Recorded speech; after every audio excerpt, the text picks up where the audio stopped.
I'm David Sanchez, and I'm here with a super gorgeous AZ Power Girl. What's the AC stand for? Arizona. AZ.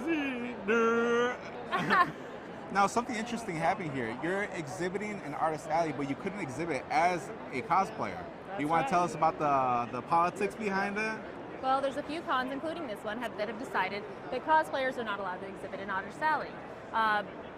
Kind of due to the fact that a lot of them, they make trinkets and they make jewelry and they sell clothing or that sort of thing, and it's really not set up here space-wise for that. They want to keep out of the flea market idea. And I have seen shows where they have Mary Kay dealers and Scentsy dealers and people selling these type of things in Artist Alley, and I understand that they want to keep it to the artists.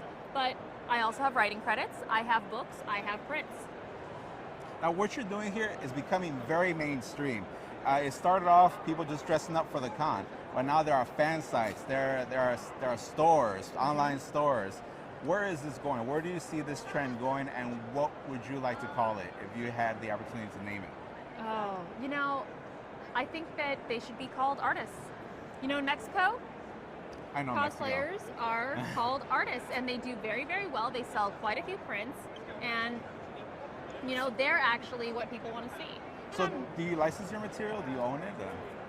Obviously, you can't license Power Girl. No. Yeah, but well, I'm doing the same as every other artist that is just recreating a character.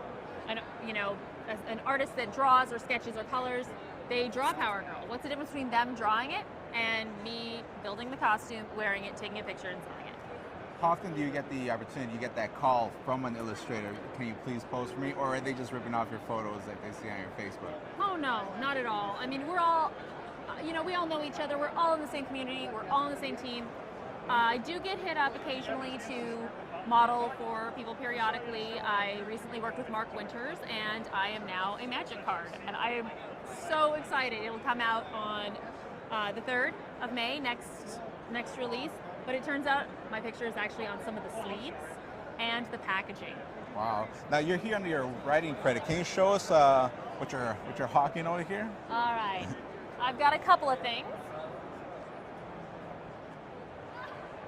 I have my AZ Power Girl magazine, which I want to hone in and expand. I've got a good team behind me. This issue is all me.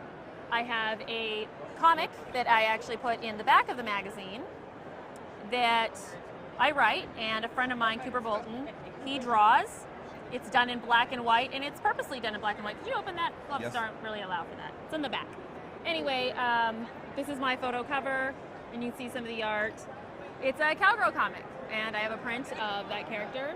Her name is Polly Gunn, and she is this beautiful woman who is so gross that nobody would actually want to be with her. I don't know. I'm adventurous. All right, so how did this start? Where are the influences? Pinups, Playboy? What are we talking about here? Did it start with your acting, and then somehow you got into the role-playing part of it? Or?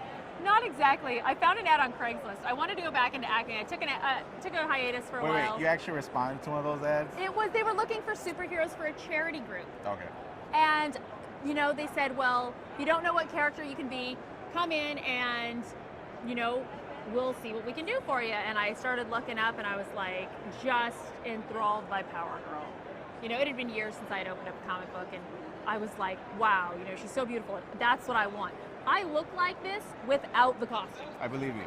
So it just seemed to fit. And when I went in, they said, well, maybe you could be Supergirl. And I was kind of like, actually, I think I should be Power Girl. And they were like, well, we wanted that, but how do you ask someone to put this on? So it went from there. I did Phoenix Con. It was for a 5013C. This is a charity group. We had a table, and I had no idea what was going to happen. Next thing you know, I'm working for Marvel Comics at San Diego Comic-Con, and it has blown up ever since. Right. Okay. So where can you find your materials? Is there at azpowergirl.com? There is. You can go to azpowergirl.com. You can go to azpowergirl.net. Facebook/azpowergirl. Just Google AZ Power Girl. So I've got magazine. I've got my photo book, which is like an artist sketchbook, but it's a bunch of my cosplays, and Project Shadows, which we just kickstarted. I do writing in this. I do character design, and I do additional content. And it turns out I am now going to be the letterer. All right. All right. Well, as a comic fan, thank you very much. As a man, thank you very much. Thank you. Thank you very much. And that's it. Thank you very much for watching. You guys have a very good day.